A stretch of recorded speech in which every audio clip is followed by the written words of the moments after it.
আজকের টপিকটা হচ্ছে, আগের দিন ক্রিস্টাল পর্যন্ত পড়িয়েছিলাম, ক্রিস্টালে ক্লাসিফিকেশন পড়িয়েছিলাম। আজকে সলিড স্টেটের কিছু টেকনিক্যাল টার্ম আছে, সেই টেকনিক্যাল টার্মগুলো আমি জানবো। ক্লাস 11-এ থার্মোডাইনামিক্স পড়াবার সময় দেখবে কিছু থার্মোডাইনামিক্স রিলেটেড কিছু টার্ম বলেছিলাম, যেমন এনথালপি, এন্ট্রপি, ইন্টারনাল এনার্জি। সেই টার্মগুলো সম্পর্কে জানলে থার্মোডাইনামিক্স সম্পর্কে জানা হয়। ঠিক কেলাস সম্পর্কে বা সলিড স্টেটে কিছু টার্ম আমরা ব্যবহার করব, যেমন কেলাস। কেলাস কাকে বলে আগের দিনই বলা হয়ে গেছে, তার আরেকবার ডেফিনেশনটা পড়ে নেব আজকের ক্লাসে। কেলাস জালক।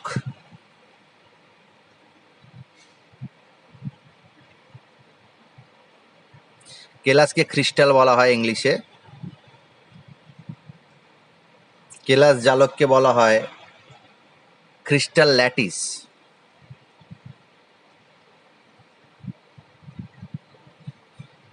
বারবার এই টার্মটা শুনবো, ল্যাটিস বা স্পেস ল্যাটিসও একে বলা হয়, ক্রিস্টাল ল্যাটিস বা স্পেস ল্যাটিস।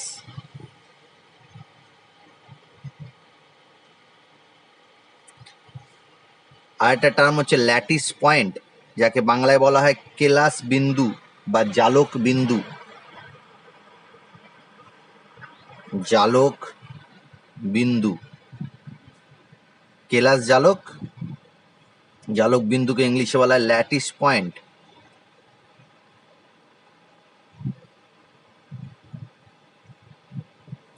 আর সবারই শেষে একটা টার্ম আছে যেটা ইউজ করব আমরা, সেটা হচ্ছে ইউনিট সেল।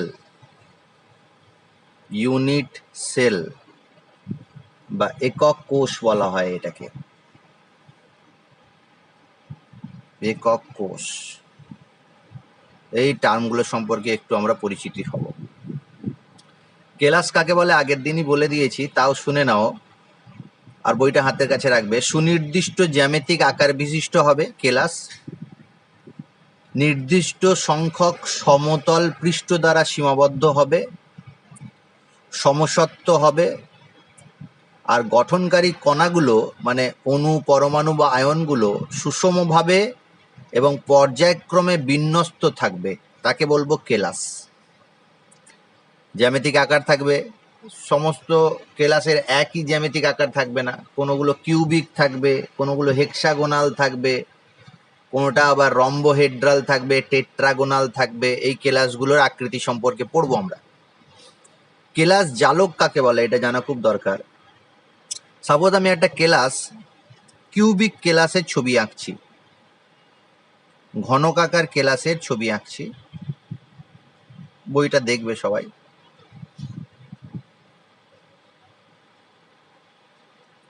এই কেলাসটার যে অণু বা কণা আছে, সেটা সাপোজ CO2 কণা আছে, তাহলে এটা CO2-র কেলাস অঙ্কন করছি, তাহলে CO2 অণুগুলো এই কেলাসের মধ্যে থাকবে।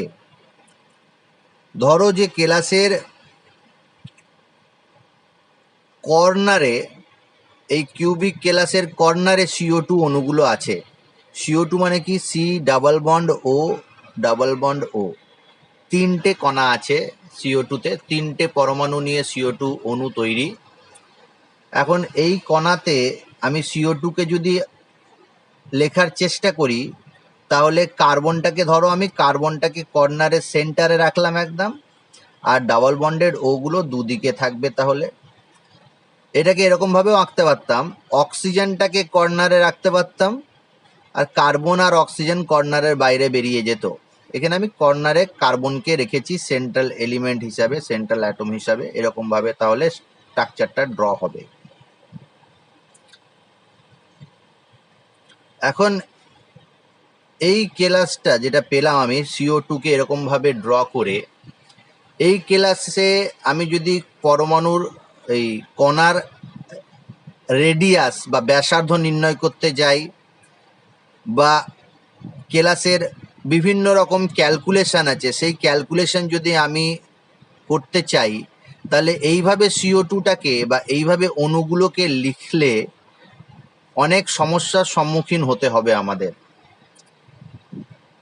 তাই আমাদের সুবিধার্থের জন্য, ক্যালকুলেশনের সুবিধার জন্য আমরা কেলাসকে, এই যে কণাগুলো আছে এই কণাগুলোকে এরকমভাবে না ভেবে একটা বিন্দুর আকারে ধরে নিই। যেমন CO2 অণুকে আমরা এরকম একটা বিন্দু যদি ধরি, বিন্দু ধরে আমি যদি একটা কেলাস অঙ্কন করি, তাহলে কেমন হবে সেটা দেখতে।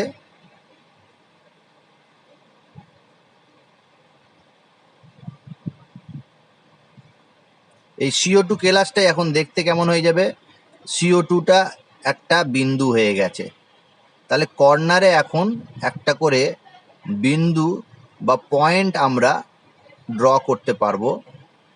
এইভাবে একটা কেলাসে অণুগুলোকে বা কণাগুলোকে বিন্দুর আকারে ভেবে যদি আমরা সুষম পর্যায়ক্রমিক ভাবে, ত্রিমাত্রিকভাবে বিন্যস্ত করি, তাহলে যে কেলাস পাওয়া যায় তাকে বলা হয় কেলাস জালক। কি বললাম সংজ্ঞাটা দেখে নেবে। কোনো কেলাসের মধ্যে গঠনকারী এককগুলি অর্থাৎ পরমাণু, অণু বা আয়নগুলি অবস্থানে যদি আমি বিন্দু দ্বারা সূচিত করে বিন্দুগুলোকে সুষমভাবে পর্যায়ক্রমে ত্রিমাত্রিকভাবে বিন্যস্ত করি, যে কেলাস পাওয়া যায় তাকে বলা হয় কেলাস জালক বা স্পেস ল্যাটিস বা ক্রিস্টাল ল্যাটিস বলা হয়। এইটা কেলাসকে আমি এরকমভাবে বিন্দুর আকারে কনভার্ট করে দিলাম। তাহলে ক্রিস্টাল ল্যাটিস কাকে বলে জেনে গেলাম। ল্যাটিস পয়েন্ট তাহলে কাকে বলবো, এইখানেই সংজ্ঞাটা দেওয়া আছে। ল্যাটিস পয়েন্ট কি, কেলাস জালকে মধ্যস্থ যে বিন্দুগুলি কেলাস গঠনকারী এককের অবস্থান নির্দেশ করে, অর্থাৎ এই যে কর্নারে আমি পয়েন্টগুলোকে নির্দেশ করেছি, এই পয়েন্টগুলো ল্যাটিস পয়েন্ট। যদি সাপোজ ভাবো যে কর্নারেও আছে আর এই যে তলগুলো আছে, পৃষ্ঠ তল আছে, এদের সেন্টারেও ভেবে নাও CO2 অণু আছে, তাহলে এইখানে একটা পয়েন্ট আমি দিতাম, তাহলে সেটাও কিন্তু ল্যাটিস পয়েন্ট হতো। এখন কর্নারে শুধু দিয়েছি, তাহলে কর্নারগুলো ল্যাটিস পয়েন্ট। এছাড়া আরও অনেক ল্যাটিস পয়েন্ট হতে পারে, কর্নার ছাড়াও ল্যাটিস পয়েন্ট হতে পারে একটা ক্রিস্টাল ল্যাটিসের মধ্যে বা স্পেস ল্যাটিসের মধ্যে। তাহলে কাকে কেলাস বলে জেনে গেছি, কেলাস জালক কাকে বলে জেনে গেছি, আর জালক বিন্দু কাকে বলে এটা জেনে গেছি। এগুলো কিন্তু ছোট ছোট সংজ্ঞা থাকতে পারে, পরীক্ষার সময় একবার রিডিং পড়ে নেবে জাস্ট। এবার ইম্পর্টেন্ট টার্মে আসছি, যেটা সংজ্ঞা পরীক্ষাতে দেয়, প্রায় দেয়। ইউনিট সেল বা একক কোষ কাকে বলা হয়, এটা ইম্পর্টেন্ট একটা জিনিস। ইউনিট সেল বা একক কোষ কাকে বলা হয়। এখন একক কোষ সম্পর্কে তোমাদের একটা ধারণা আছে, যে কোনো পদার্থকে যদি আমি ভাঙতে শুরু করি তাহলে সে একটা এককে গিয়ে পৌঁছায়। যেমন আমাদের বডি, সমস্ত বডি তৈরি হয়েছে যে একক দিয়ে, সেই এককটার নাম কি, কোষ বা সেল বলা হয়, কোষ বা সেল বলা হয়। এটা আমাদের পুরো বডি এই কোষ দ্বারা গঠিত হয়েছে, এককটা হচ্ছে কোষ, কোষ। আর ভেবে না, আমি সাপোজ বলছি তুমি যে বাড়িতে আছো বা যে বিল্ডিংগুলো তুমি চারিপাশে দেখো, সেই বিল্ডিংগুলো একটা একক দিয়ে তৈরি হয়েছে। আমি যদি এখন এককটার নাম বলি তাহলে সেটা হবে ইট।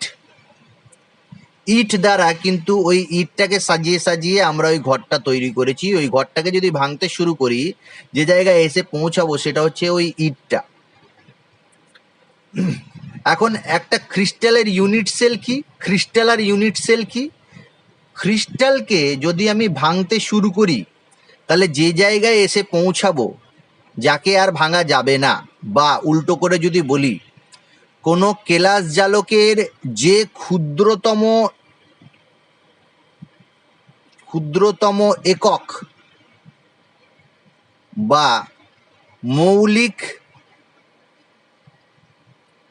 প্যাটার্ন, বেসিক প্যাটার্ন কোনো কেলাস জালকের যে একক, ক্ষুদ্রতম একক বা মৌলিক প্যাটার্ন, যাকে আমি ত্রিমাত্রিকভাবে সুষমভাবে পর্যায়ক্রমে পুনরাবৃত্তি করলে সমগ্র কেলাস পাওয়া যায়, সমগ্র ল্যাটিস পাওয়া যায়, তাকে বলবো ইউনিট সেল। সংজ্ঞাটা কি হলো তাহলে? ক্ষুদ্রতম একক বা মৌলিক প্যাটার্ন যেটাকে আমি ত্রিমাত্রিকভাবে বা ত্রিমাত্রিক অঞ্চলে সুষমভাবে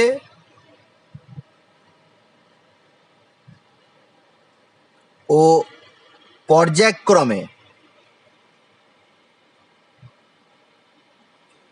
পুনরাবৃত্তি করলে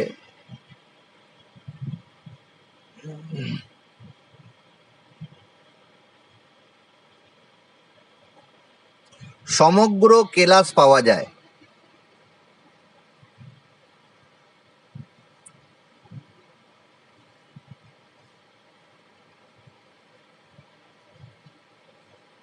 তাকে বলা হয় ইউনিট সেল। আশা করি বুঝতে পেরে গেছো, আমি উদাহরণ দিয়ে বলছি। তার মানে একটা জেমেট্রিক্যাল pattern, smallest geometrical pattern which when repeated three-dimensionally we get a entire lattice, তাকে বলা হয় ইউনিট সেল। একটা ছবি দেওয়া আছে, সাপোজ ভাবো যে একটা বড় ক্রিস্টাল আছে, সেই ক্রিস্টালটা কিউবিক আকৃতি আছে, তাহলে সেই কিউবিক আকৃতি ক্রিস্টালটা আমি ইমাজিন করতে পারি যখন ভাঙা হবে ছোট ছোট কি বেরোবে, কিউব বেরোবে। সেই ছোট ছোট কিউব থেকে কিন্তু এই ক্রিস্টালটা তৈরি হয়েছে। একটা লুডুর ছক্কা ভাবো, বড় একটা লুডুর ছক্কা, সেই বড় লুডুর ছক্কা যেমন ওই তোমরা দেখেছো ওই কি বলে গো ওটাকে, ম্যাজিক ক্রিস্টাল না কিছু একটা বলে, ম্যাজিক ক্রিস্টাল। সেই ম্যাজিক ক্রিস্টালটা দেখবে অনেকগুলো ছোট ছোট ঘর কাটা থাকে বা কিউবের মতো ঘর কাটা থাকে, যেগুলোর থেকে ওই বড় কিউবটা তৈরি হয়েছে। যদি আমি ভাঙা হয় ম্যাজিক ক্রিস্টালটাকে, তাহলে ছোট ছোট কিউব পাওয়া যাবে। যেমন এই ছবিটা দেওয়া হয়েছে বইতে, দেখে নাও বইতে একটু।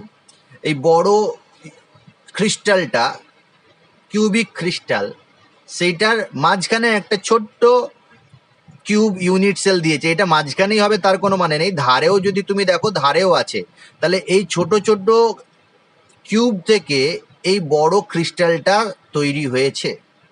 এই ছোট কিউবটাকে বলা হয় ইউনিট সেল বা একক কোষ।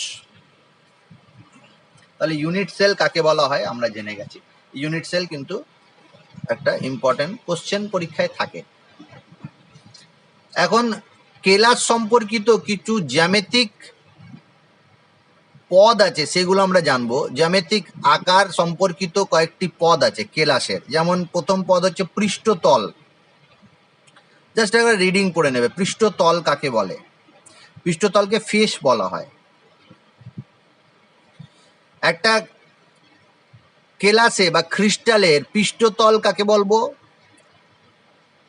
প্রতিটি কেলাস যে পৃষ্ঠদেশগুলি কতগুলি সমতল দ্বারা গঠিত থাকে। যেমন আমি এই যে কিউবটা বলবো, দেখো এইখানে কতগুলো তল আছে, এই যে আমি এরকম করে ড্যাশ লাইন দিচ্ছি, এগুলো তল।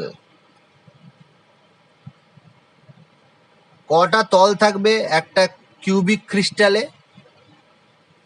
সামনে আর পেছনে ছটা তল থাকবে।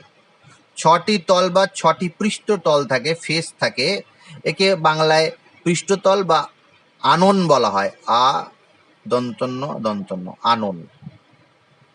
ছবি দেখে নেবে বইতে একটু, এই ছবিগুলো দেওয়া আছে, আমি এখানে এঁকে দিলাম ছবিগুলো, এইখানটায় দেওয়া আছে। নেক্সট যে পয়েন্টটা আমরা ইউজ করি বা করব, সেটা হচ্ছে কিনারা বা ধার। ধার বা কিনারা, ইংলিশটাই বেশি ইউজ করব, এজ। কটা ধার বা কিনারা থাকবে একটা কিউবিক ক্রিস্টালে?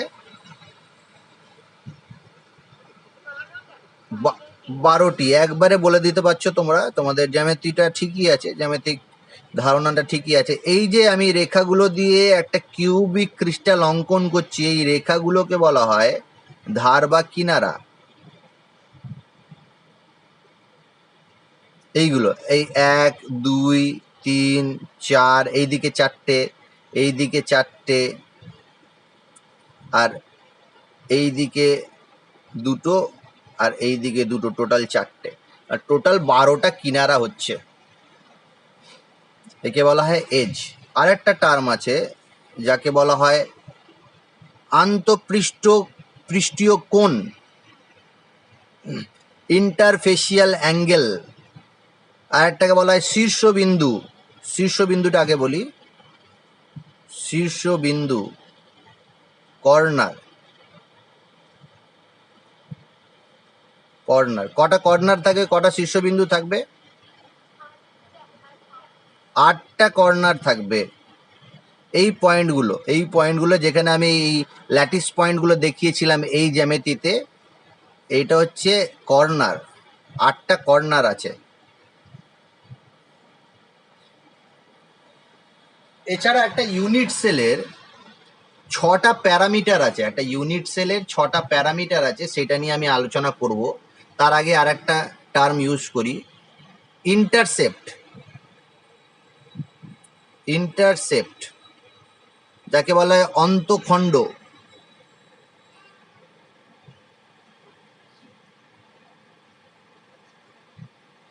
অন্তর্খণ্ড বা ইন্টারসেপ্ট কাকে বলবো? সাপোজ হয় না একটা ইউনিট সেল,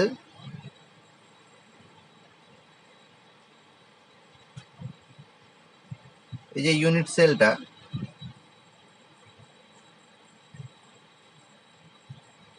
এইটা সেন্টার, এইটা একটা অ্যাক্সিস, এই দিকে একটা অ্যাক্সিস, আর এই ওপরে একটা অ্যাক্সিস আছে। এক্স ওয়াই জেড এই 3টে অ্যাক্সিসে এই ইউনিট সেলটা আছে। এটা এক্স অ্যাক্সিস, এটা ওয়াই অ্যাক্সিস, আর এইটা জেড অ্যাক্সিস। এই ইউনিট সেলের পৃষ্ঠতলগুলো, এগুলো তো পৃষ্ঠতল, এই যে এগুলো পৃষ্ঠতল, এই পৃষ্ঠতলগুলো কোনো অক্ষকে যে বিন্দুতে ছেদ করে, দেখো এই বিন্দুতে ছেদ করেছে, এই জেড অ্যাক্সিস বরাবর এই বিন্দুতে ছেদ করেছে, আর এক্স অ্যাক্সিস বরাবর এই বিন্দুতে ছেদ করেছে। তাহলে কোনো একক কোষে বা কোনো কেলাসের পৃষ্ঠতল কোনো অ্যাক্সিসকে যে বিন্দুতে ছেদ করে, মূল বিন্দু থেকে ওই ছেদগুলির দূরত্বকে, এই মূল বিন্দু থেকে এই যে ছেদগুলোর দূরত্ব, একে বলা হয় ইন্টারসেপ্ট। দেখতে কেমন হবে? আমি যদি ছবিটা এখানে এরকম করে আঁকতাম, তাহলে এই জায়গায় আর এই জায়গায় না ছেদ করেছে, তাহলে এইগুলোকে বলবো, এই যে যুক্ত করে দিলাম আমি, এই ছেদ বিন্দুগুলো দূরত্ব, মূল বিন্দু থেকে এই যে দূরত্ব, এইগুলোকে বলা হয় ইন্টারসেপ্ট।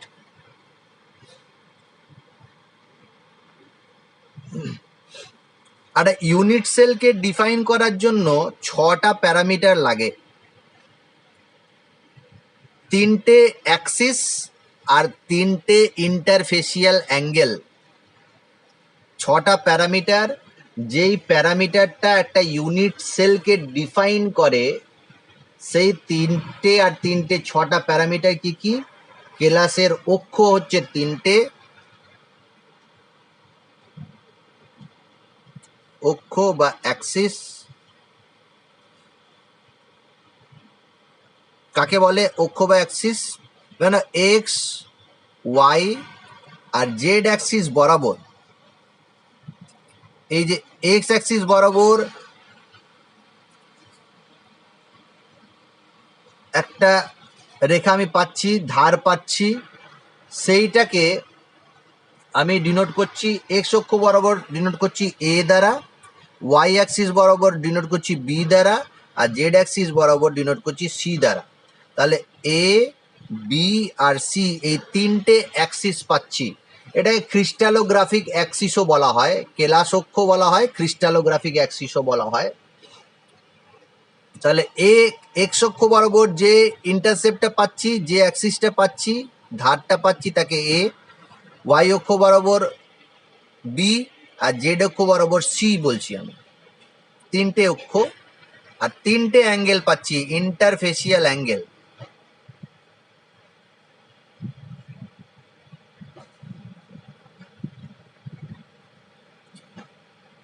যাকে একটু আগেই বললাম পৃষ্ঠতলীয় কোণ, অন্তপৃষ্ঠীয় কোণ, পৃষ্ঠতলীয় না, অন্ত বা আন্তঃপৃষ্ঠীয় কোণ, আন্তঃপৃষ্ঠীয় বলা হয়, আন্তঃপৃষ্ঠীয় কোণ।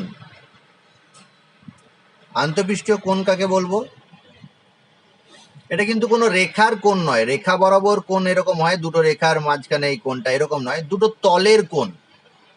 না, এইটা আমার একটা হাতটা, এইটা একটা তল, আর এইটা ভেবে না একটা তল, দুটো তল বরাবর যে অ্যাঙ্গেলটা আছে, এইখান থেকে এইখানে যে অ্যাঙ্গেলটা আছে, বা এই খাতাটা একটা তল, আমার হাতটা এটা তল, এই বরাবর যে অ্যাঙ্গেলটা আছে, এবার এরকমও থাকতে পারে, এই বরাবর যে অ্যাঙ্গেলটা থাকবে, তাহলে এই যে কিউব আকৃতি একটা ইউনিট সেল বা কেলাস পাবো আমি, বড় আকারে পেলে কেলাস পাবো, ছোট আকারে ইউনিট সেল বলছি। তাহলে তিনটে ইন্টারফেসিয়াল অ্যাঙ্গেল আছে। এই তিনটে ইন্টারফেসিয়াল অ্যাঙ্গেল কিন্তু কোন তলের সাথে কোন অ্যাঙ্গেলটা এটা ফিক্সড করা আছে, মানে ধরে নেওয়া হয়েছে যে এই অ্যাঙ্গেলটাকে বলা হয়, এই নাম দেওয়া হয়েছে, এই তল দুটোর মধ্যে অ্যাঙ্গেলকে এই নাম দেওয়া হয়েছে। কিভাবে মনে রাখবে আমি বলে দিচ্ছি। দেখো, বি আর সি, বিসি, তাহলে এই বি আর সি, এই যে তলটা আছে, এই যে আমি দাগ দিয়ে দিলাম, এই যে তলটা সি অক্ষ বরাবর, আর বি অক্ষ বরাবর এই যে নিচের তলটা আছে, তাহলে তুমি ভাবো ঘরের দেওয়ালটা ভাবো, বাঁ দিকে একটা তোমার দেওয়াল আছে ঘরের, আর নিচে যে মেঝেটা আছে সেই অ্যাঙ্গেলটাকে বলছি আলফা। তাহলে বিসি অক্ষ বরাবর, বিসি অ্যাক্সিসের যে তল আছে সেই তল বরাবর কিন্তু অ্যাঙ্গেলটাকে বলছি আলফা। এসি, এ আর সি, এই এ বরাবর এই যে সামনের দিকে যে দেওয়ালটা পাবো আর ওই দিকে যে সি আছে, তাদের যে অ্যাঙ্গেলটা পাবো তাকে বলছি বিটা। মানে আমি যদি এইখানে অ্যাঙ্গেলটা অঙ্কন করি তাহলে এরকম দেখতে হবে,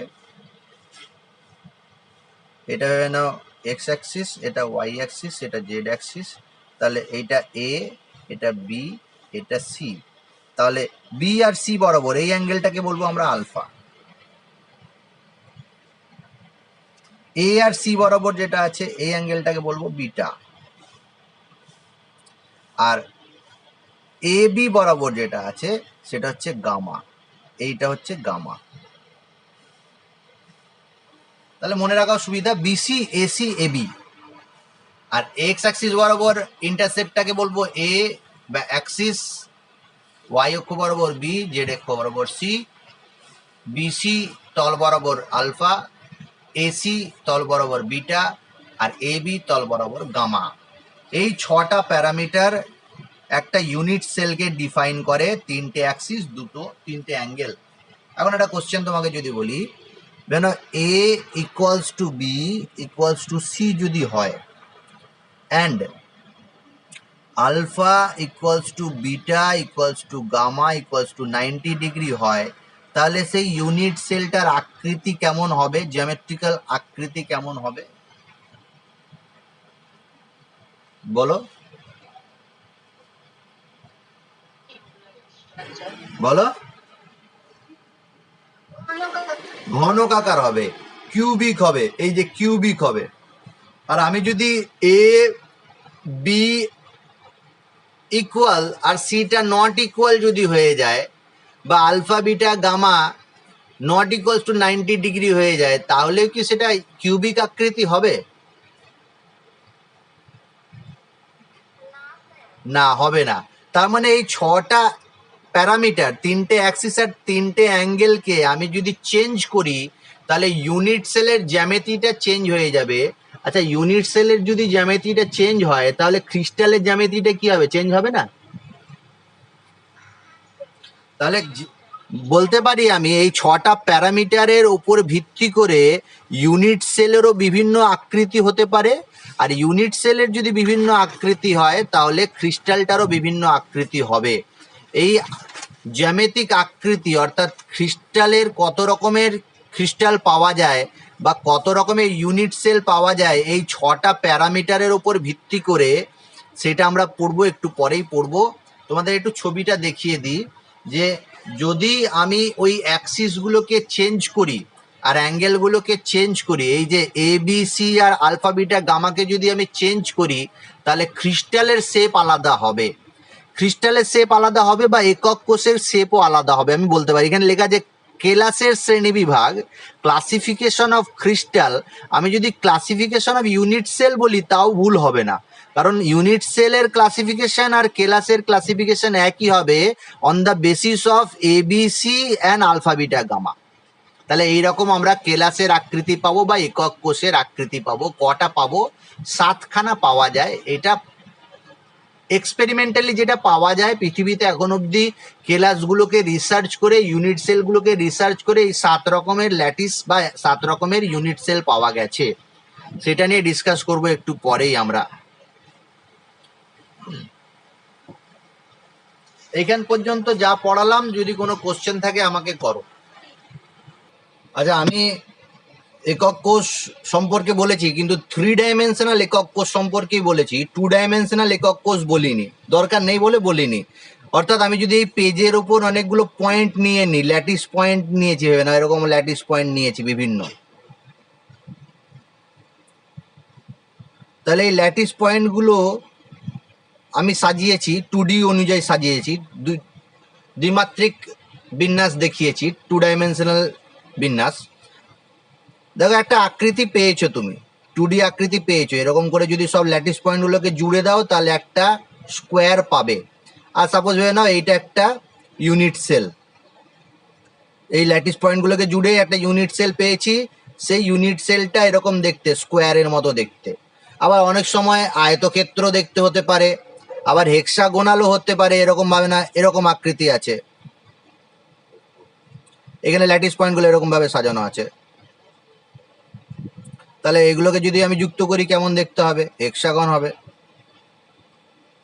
এবার অনেকগুলো ভেবে নাও, এরকম ভাবে অনেকগুলো ল্যাটিস পয়েন্ট আছে সাজানো চারিদিকে 2 ডাইমেনশনালি। তাহলে এদের এই যে যদি ইউনিট সেলটা এটা হয়, তাহলে এদের বড় ইউনিট সেল থেকে যে ক্রিস্টালটা পাবে, সেই ক্রিস্টালটাও হেক্সাগন হবে। যেমন আমি ল্যাটিস পয়েন্ট আর ল্যাটিস বিন্দু দিয়ে একটা কথা বলছিলাম, ল্যাটিস পয়েন্ট আর স্পেস ল্যাটিস। সাপোজ ভেবে না এখানে অনেকগুলো ল্যাটিস পয়েন্ট আছে,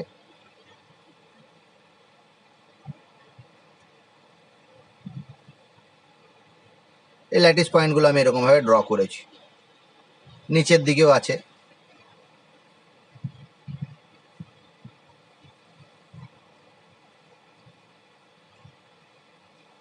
এটা 3 ডাইমেনশনাল, এটা 2 ডাইমেনশনাল, উপরটা 3 ডাইমেনশনালি যদি সাজাই, অর্থাৎ ল্যাটিস পয়েন্টগুলোকে যদি আমি 3 ডাইমেনশনালি এরকম করে যুক্ত করে দিই,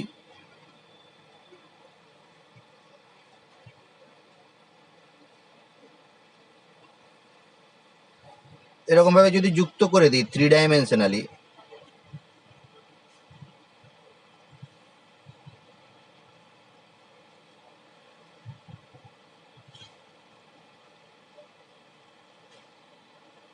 তাহলে দেখো একটা ক্রিস্টাল পেলাম, স্পেস ক্রিস্টাল পেলাম বা স্পেস ল্যাটিস পেলাম। এটা হেক্সাগোনাল পেয়েছি। দেখো এরকম 3 ডাইমেনশনালি এই ল্যাটিস পয়েন্টগুলোকে যুক্ত করে দিলাম, যে ক্রিস্টালটা পেলাম, এটা যেন ক্রিস্টাল পেয়েছি একটা। তো ভেতরে আরো অনেক ইউনিট সেল আছে, একক কোষ আছে ছোট ছোট, আমি সবগুলো আঁকিনি। অসংখ্য ল্যাটিস পয়েন্ট হতে পারে, একটু আগেই বললে একজন। 2 ডাইমেনশনাল হতে পারে, 3 ডাইমেনশনালি হতে পারে একক কোষ। 2 ডাইমেনশনালটা আলোচনা করিনি, 3 ডাইমেনশনালটা আলোচনা করেছি। একক কোষের শ্রেণী বিভাগ করব, বিভিন্ন ধরনের একক কোষ, কত রকমের একক কোষ পাওয়া যায়, কিসের উপর ভিত্তি করে এই শ্রেণী বিভাগটা করছি, প্রকারভেদটা করছি, ক্লাসিফিকেশনটা করছি? কণার অবস্থানের উপর ভিত্তি করে, কণার অবস্থানের উপর ভিত্তি করে শ্রেণী বিভাগটা আমরা করছি।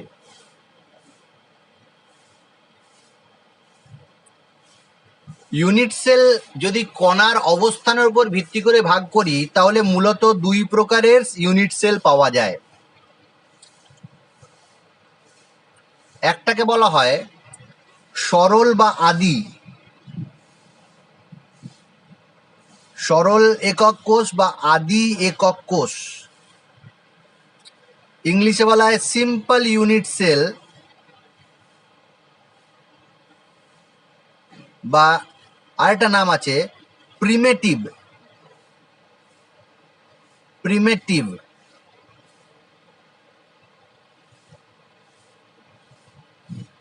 PRIMITIVE primitive unit sell.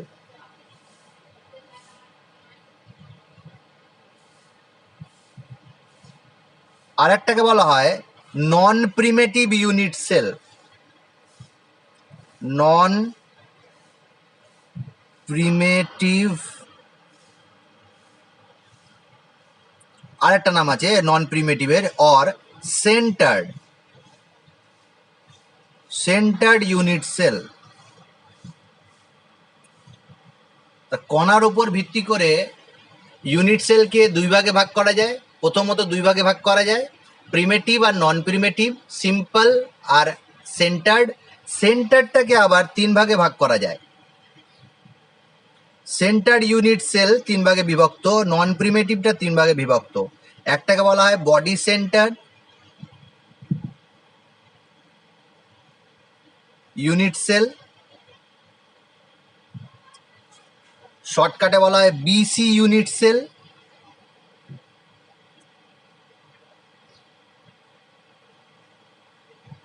একটাকে বলা হয় ফেস সেন্টার ইউনিট সেল,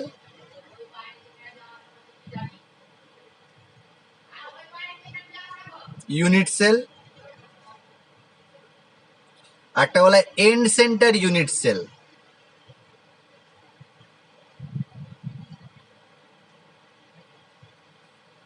বাংলাগুলো বলে দিই, বডি সেন্টারকে বলা হয় দেহকেন্দ্রিক একক কোষ, পৃষ্ঠকেন্দ্রিক একক কোষ, আর একটাকে বলা হয় অন্তকেন্দ্রিক, অন্ত নয় প্রান্ত, ভুল বললাম, প্রান্ত কেন্দ্রিক।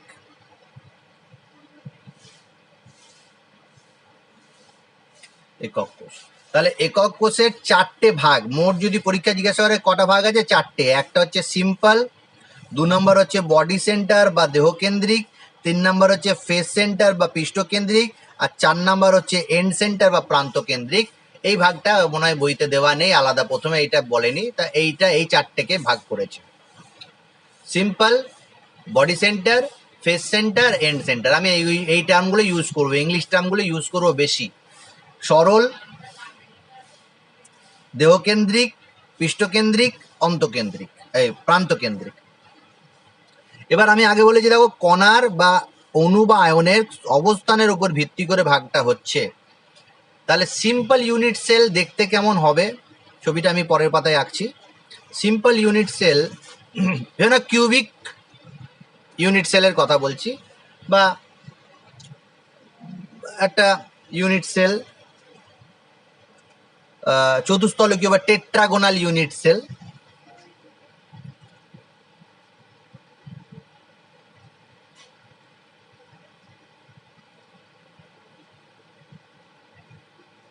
এরকম টেট্রাগোনাল একটা ইউনিট সেল আমি আঁকলাম। সিম্পল ইউনিট সেলের কণাগুলো কোথায় থাকবে? অনলি কর্নারে থাকবে। কর্নারে যদি শুধু কণার অবস্থান করে, তাহলে সেই ধরনের ইউনিট সেলগুলোকে বলা হয় সিম্পল ইউনিট সেল। শুধুমাত্র কোথায় থাকবে? শীর্ষবিন্দুতে, অনলি কর্নারে থাকবে অ্যাটম, সিম্পল ইউনিট সেলে। বডি সেন্টার কাকে বলবো?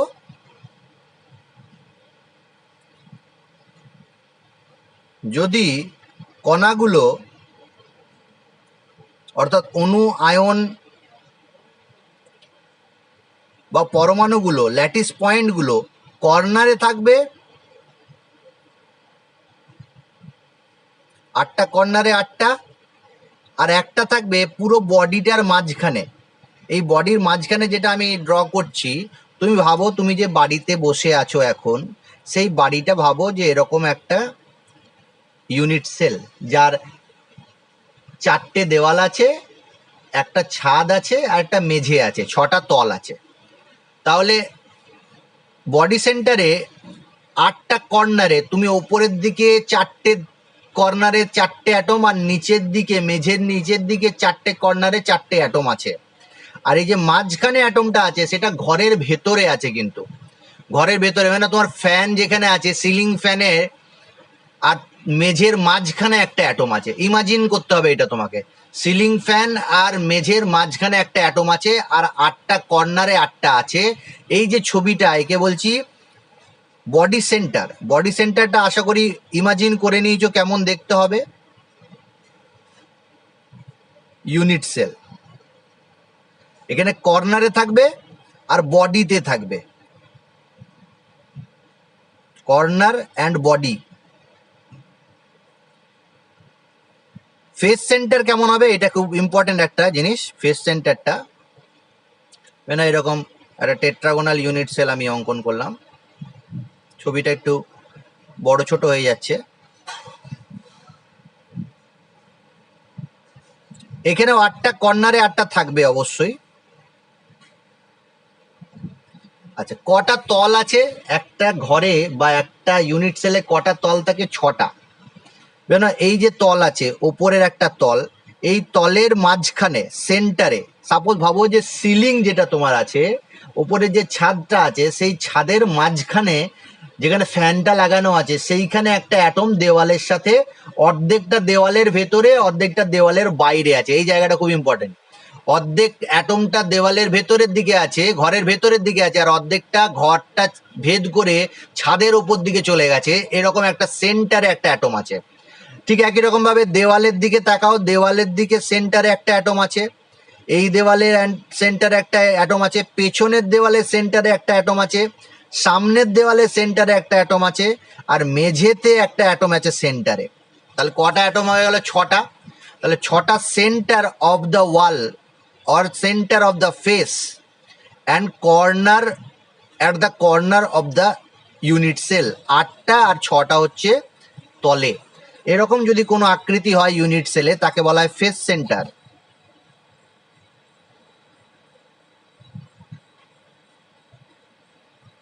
তাহলে এটা কর্নারে আছে অ্যান্ড ফেসে আছে, ফেসের সেন্টারে আছে, কিন্তু ফেসের যে কোনো ধারে নয়, কিন্তু ফেসের সেন্টারে আছে, মাঝ বরাবর আছে। ইমাজিন করতে পারছি আশা করি ছবিগুলো সব। আর বই দরকার, আমার কথা শুনতে না বললে বই দেখবে। আর এন্ড সেন্টার কেমন হবে দেখতে? এই দিকটা একই, এন্ডটা কেমন দেখতে হবে? ছবিটা একটু খারাপ হয়ে গেল। আবার কর্নারে থাকবে 8টা, এইখানে বাদ পড়ে গেছিল, কর্নারে থাকবে 8টা, আর যে কোনো দুটো অপোজিট তলে, বিপরীত তলে, এখানে বইতে দেওয়া আছে ওপরে মানে সিলিং এর ওইখানটা, এখানে একটা, আর মেঝেতে একটা। এবার কেউ যদি এই দেওয়ালের আর অপোজিট দেওয়ালে ড্র করো তাহলেও হবে। অর্থাৎ তোমার বাড়িতে 8টা কর্নারে 8টা অ্যাটম আছে, আর মেঝেতে সিলিং এর আর মেঝেতে দুটো অ্যাটম আছে সেন্টারে, দুটো ফেসে শুধু অ্যাটম আছে, তাকে বলবো এন্ড সেন্টার।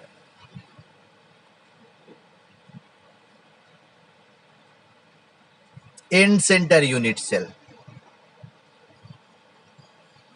তার মানে কর্নারে আছে অ্যান্ড টু অপোজিট ফেস, দুটো অপোজিট ফেসে আছে। বুঝতে পেরে গেছি কেমন হবে? এবার দেখো এইটাকে বলছি সিম্পল বা প্রিমেটিভ। কেন সিম্পল বা প্রিমেটিভ বা আদি বলছি? দেখো এই যে স্ট্রাকচারটা আছে, কণার অবস্থান আছে, প্রত্যেকটা ইউনিট সেলেই কিন্তু কর্নারে অ্যাটম আছেই।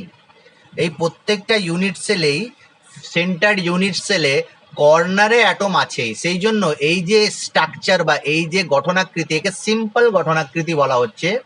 যে সমস্ত ইউনিট সেলে কিন্তু এই আদি বিন্যাসটা থাকবেই, সমস্ত ইউনিট সেলে আদি বিন্যাসটা আছেই, প্রিমেটিভ অ্যারেঞ্জমেন্টটা আছেই। সিম্পল এরকম হবে, বডি সেন্টার এরকম হবে, ফেস সেন্টার এরকম হবে, এন্ড সেন্টার এরকম হবে। এইটা হয়ে গেল কণার অবস্থানের উপর ভিত্তি করে ইউনিট সেলের ক্লাসিফিকেশন। এটা ইউনিট সেলেরই ক্লাসিফিকেশন, ক্রিস্টালের ক্লাসিফিকেশন নয়। এরপরে যেটা আমি আসবো নেক্সট টপিকে, ক্রিস্টালের ক্লাসিফিকেশনে আসবো,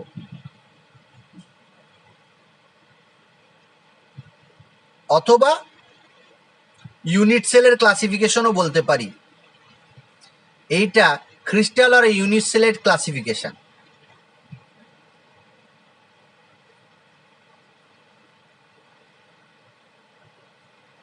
এইটা আমরা বলবো নেক্সট ভিডিওতে, এটা বলবো আমি।